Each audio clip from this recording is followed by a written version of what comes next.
Uglies by Scott Westerfield. On the back, the description reads, Tally is about to turn 16, and she can't wait. In just a few weeks, she'll have the operation that will turn her from a repellent ugly into a stunningly attractive pretty. And as a pretty, she'll be catapulted into a high-tech paradise where her only job is to have fun. But Tally's new friend Shay isn't sure she wants to become a pretty. When Shay runs away, Tally learns about a whole new side of the pretty world. And it isn't very pretty. The authorities offer Tally a choice. Find her friend and turn her in, or never turn pretty at all. And Tally's choice will change her world forever. Chapter 1, New Pretty Town. The early summer sky was the color of cat vomit. Of course, Tally thought, you'd have to feed your cat only salmon-flavored cat food for a while to get the pinks right. The scudding clouds did look a bit fishy, rippled into scales by a high-altitude wind. As the light faded, deep blue gaps of night peered through like an upside-down ocean, bottomless and cold. Any other summer, a sunset like this would have been beautiful. But nothing had been beautiful since Paris turned pretty. Losing your best friend sucks, even if it's only for 3 months and 2 days. Tally Youngblood was waiting for darkness. She could see New Pretty Town through her open window. The party towers were already lit up, and snakes of burning torches marked flickering pathways through the pleasure gardens. A few hot air balloons pulled at their tethers against the darkening pink sky, their passengers shooting safety fireworks at other balloons and passing parasailers. Laughter and music skipped across the water like rocks thrown with just the right spin, their edges just as sharp against Tally's nerves. Around the outskirts of the city, cut off from the town by the black oval of the river, everything was in darkness. Everyone ugly was in bed by now. Tally took off her interface ring and said, "Good night." "Sweet dreams, Tally," said the room. She chewed up a toothbrush pill, punched her pillows, and shoved an old portable heater, one that produced about as much warmth as a sleeping Tally-sized human being, under the covers. Then she crawled out the window. Outside, with the night finally turning coal-black above her head, Tally instantly felt better. Maybe this was a stupid plan, but anything was better than another night awake in bed, feeling sorry for herself. On a familiar leafy path down to the water's edge, it was easy to imagine Paris stealing silently beside her, stifling laughter, ready for a night of spying on the new pretties. Together, she and Paris had figured out how to trick the houseminder back when they were 12, when the 3-month difference in their ages seemed like it would never matter.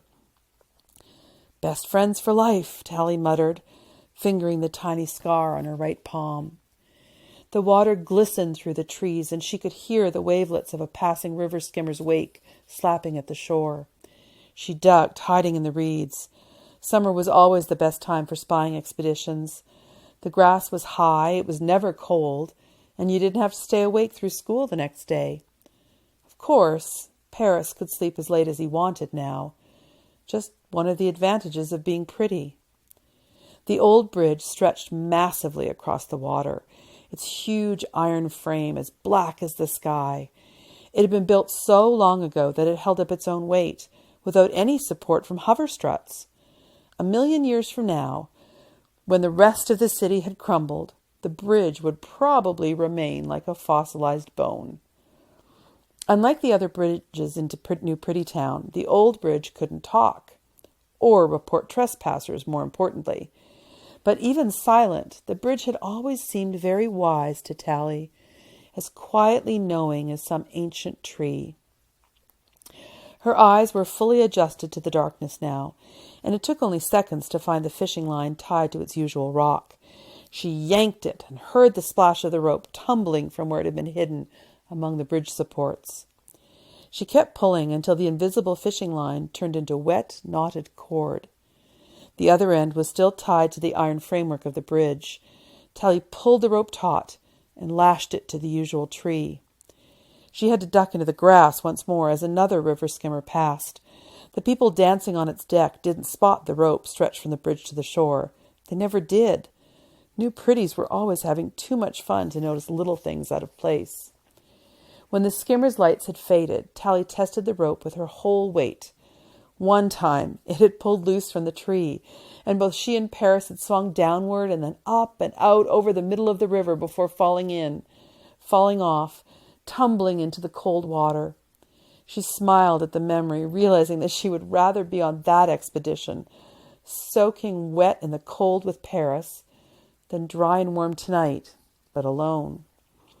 Hanging upside down, hands and knees clutching the knots along the rope, Tally pulled herself up into the dark framework of the bridge, then stole through its iron skeleton and across to New Pretty Town.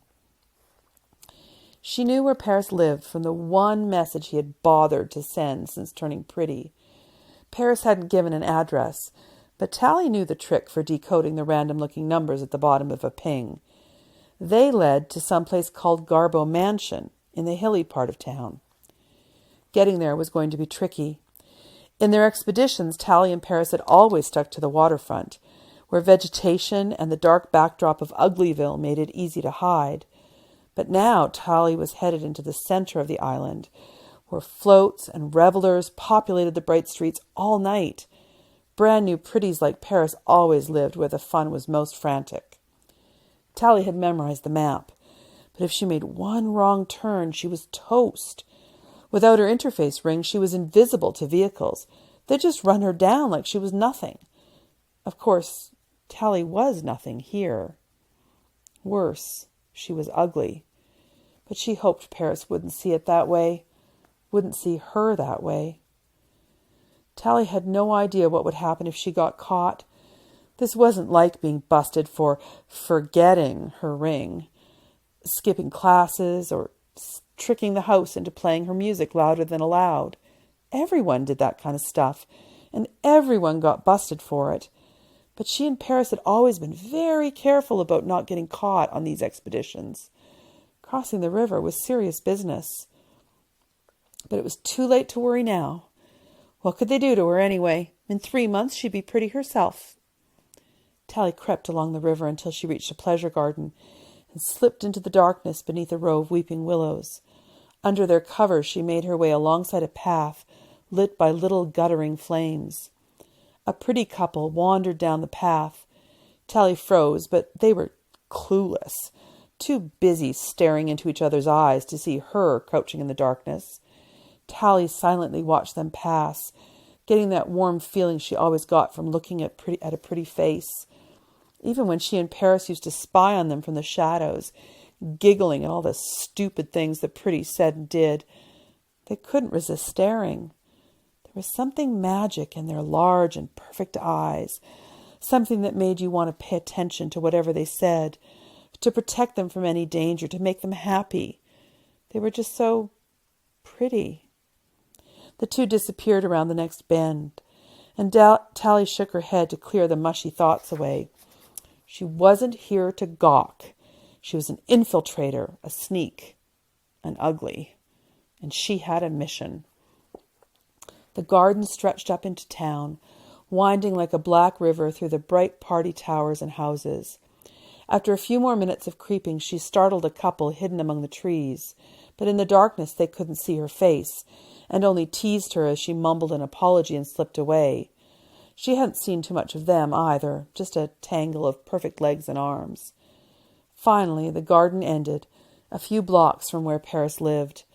Tally peered out from behind a curtain of hanging vines. This was farther than she and Paris had ever been together, and as far as her planning had taken her, there was no way to hide herself in the busy, well-lit streets.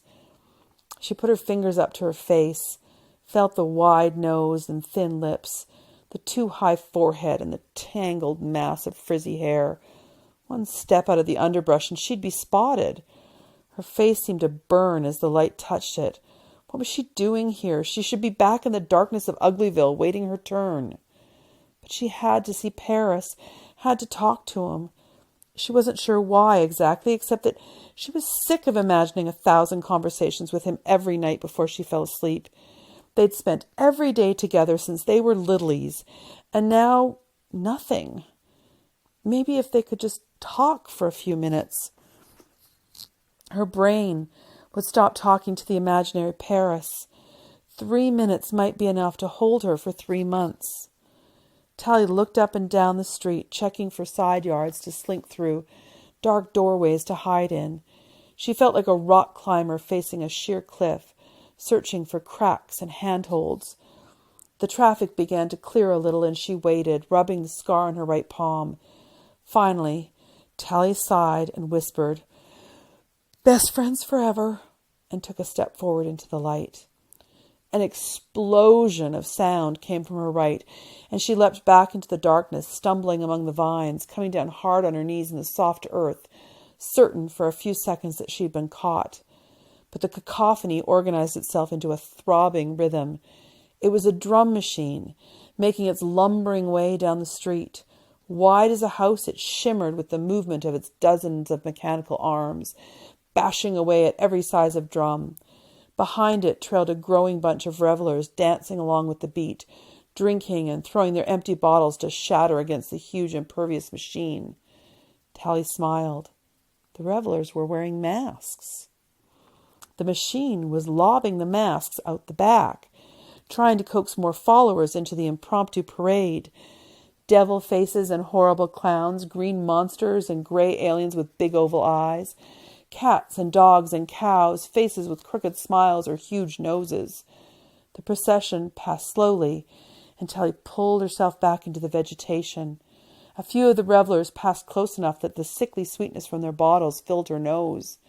A minute later, when the machine had trundled half a block farther, Tally jumped out and snatched up a discarded mask from the street. The plastic was soft in her hand, still warm from having been stamped into a shape inside the machine a few seconds before. Before she pressed it against her face, Tally realized that it was the same color as the cat vomit pink of the sunset, with a long snout and 2 pink little ears. Smart adhesive flexed against her skin as the mask settled onto her face.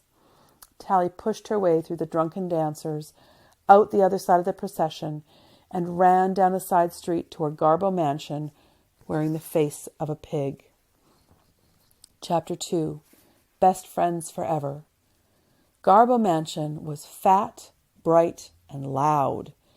It filled the space between the pair of party towers, a square teapot between 2 slender glasses of champagne. Each of the towers rested on a single column no wider than an elevator.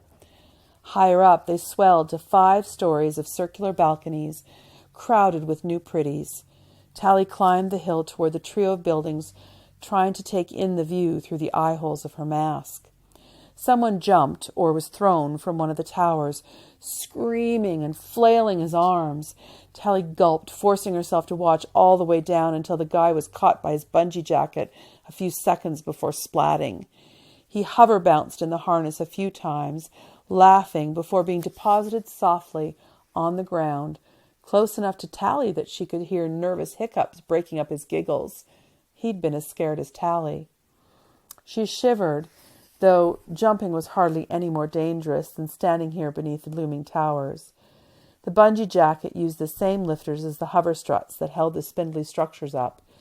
If all the pretty toys somehow stopped working, just about everything in New Pretty Town would come tumbling down.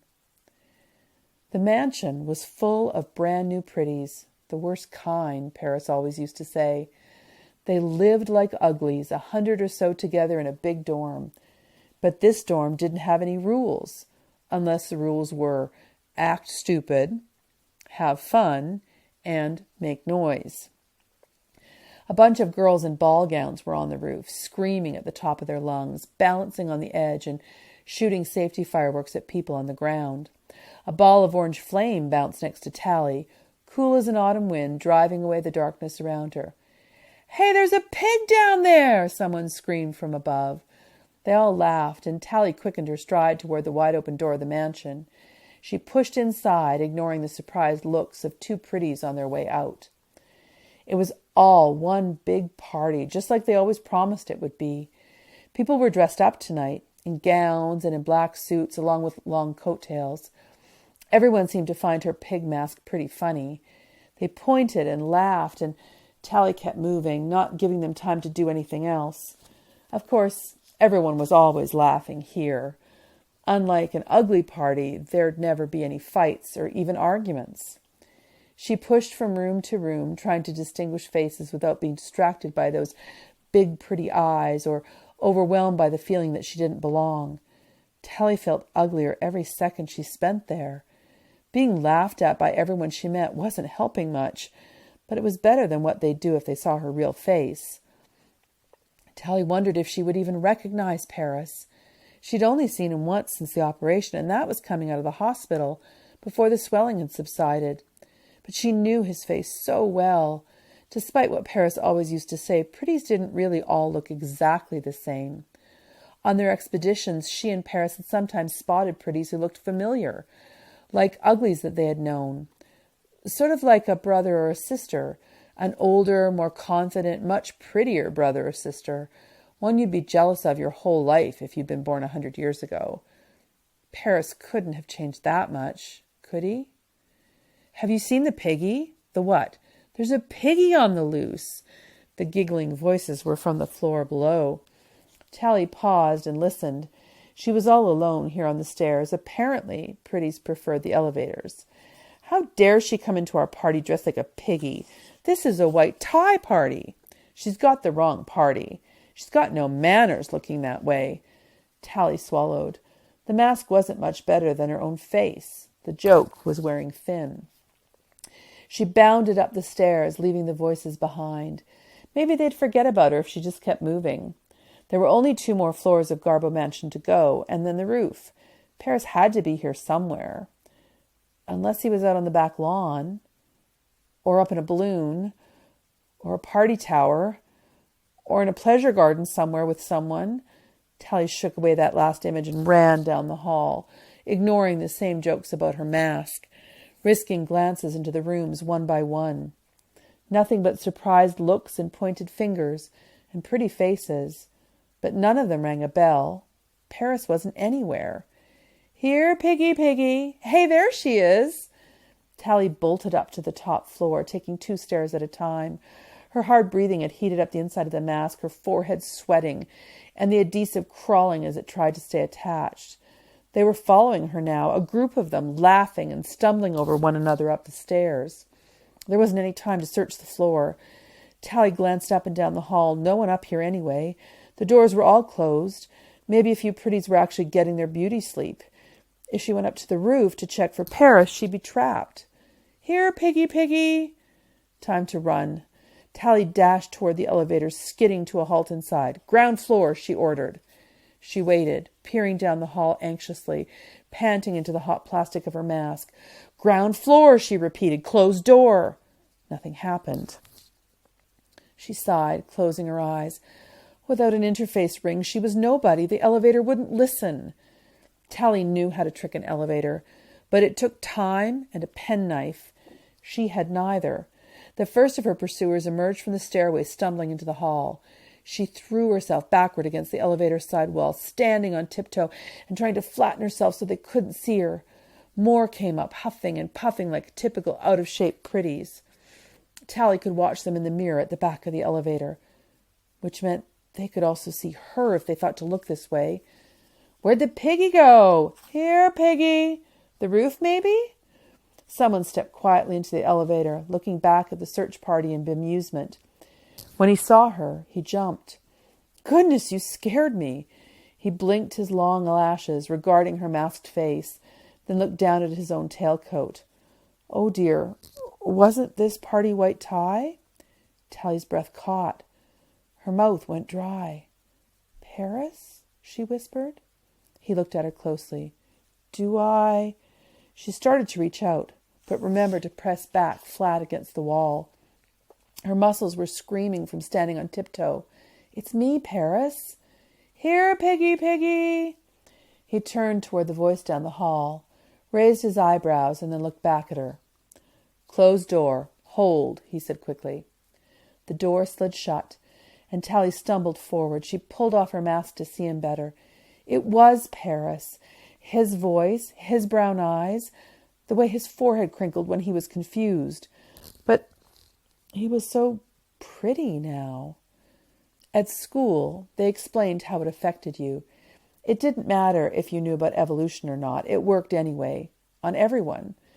There was a certain kind of beauty, a prettiness, that everyone could see. Big eyes and full lips like a kid's, smooth, clear skin, symmetrical features, and 1,000 other little clues. Somewhere in the backs of their minds, people were always looking for those markers. No one could help seeing them, no matter how they were brought up. 1,000,000 years of evolution had made it part of her human brain. The big eyes and lips said, "I'm young and vulnerable.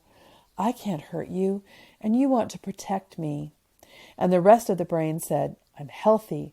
I won't make you sick."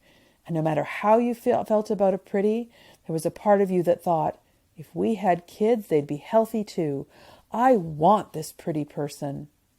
It was biology, they said at school. Like your heart beating. You couldn't help believing all these things, not when you saw a face like this, a pretty face, a face like Paris's. "It's me," Tally said. Paris took a step back. His eyebrows rising, he looked down at her clothes. Tally realized she was wearing her baggy black expedition outfit, muddy from crawling up ropes and through gardens, from falling among the vines. Paris's suit was deep black velvet, his shirt, vest, and tie all glowing white. She pulled away. "Oh, sorry, I won't get you muddy." "What are you doing here, Tally?" She sputtered. Now that she was facing him, she didn't know what to say. All the imagined conversations had melted away into his big, sweet eyes. "I had to know if we were still—" Tally held out her right hand, the scarred palm facing up, sweaty dirt tracing the lines on it. Paris sighed. He wasn't looking at her hand, or into her eyes, not into her squinty, narrow-set, indifferently brown eyes. Nobody eyes. "Yeah," he said. "But, couldn't you have waited, Squint?" Her ugly nickname, Squint, sounded strange coming from a pretty. Of course, it would have been even weirder to call him Nose, as she used to 100 times a day. She swallowed. "Why didn't you write me?" "I tried, but it just felt bogus. I'm so different now. But She pointed at her scar. "Take a look, Tally." He held out his own hand. The skin of his palm was smooth and unblemished. It was a hand that said, "I don't have to work very hard, and I'm too clever to have accidents." The scar that they had made together was gone. They took it away. "Of course they did, Squint. All my skin's new." Tally blinked. She hadn't thought of that. He shook his head. "You're such a kid still." "Elevator requested," said the elevator. "Up or down?" Tally jumped at the machine voice. "Hold, please," Paris said calmly. Tally swallowed and closed her hand into a fist. "But they didn't change your blood. We shared that, no matter what." Paris finally looked directly at her face, not flinching as she had feared he would. He smiled beautifully. "No, they didn't. New skin, big deal. And in 3 months we can laugh about this, unless—" "Unless what?" She looked up into his big brown eyes, so full of concern. "Just promise me that you won't do any more stupid tricks," Paris said. "Like coming here. Something that'll get you into trouble. I want to see you pretty." "Of course. So promise me." Paris was only 3 months older than Tally, but, dropping her eyes to the floor, she felt like a littlie again. "All right, I promise. Nothing stupid. And they won't catch me tonight either. Okay, get your mask and—" His voice trailed off. She turned her gaze to where it had fallen. Discarded, the plastic mask had recycled itself, turning into pink dust, which the carpet in the elevator was already filtering away. The two stared at each other in silence. "Elevator requested," the machine insisted. "Up or down?" "Paris, I promise they won't catch me. No pretty can run as fast as me. Just take me down to the—" Paris shook his head. "Up, please. Roof." The elevator moved. "Up? Paris, how am I going to—" "Straight out the door. In a big rack, bungee jackets. There's a whole bunch in case of a fire. You mean jump? Tally swallowed. Her stomach did a backflip as the elevator came to a halt. Paris shrugged. I do it all the time, Squint. He winked. You'll love it. His expression made his pretty face glow even more, and Tally leapt forward to wrap her arms around him. He still felt the same, at least maybe a bit taller and thinner, but he was warm and solid and still Paris. Tally! She stumbled back as the doors opened. She'd left mud all over his white vest. Oh, no, Just go. His distress just made Tally want to hug him again. She wanted to stay and clean Paris up, make sure he looked perfect for the party. She reached out a hand. Go. But we're best friends, right? He sighed, dabbing at a brown stain. Sure, forever. In 3 months. She turned and ran, the doors closing behind her.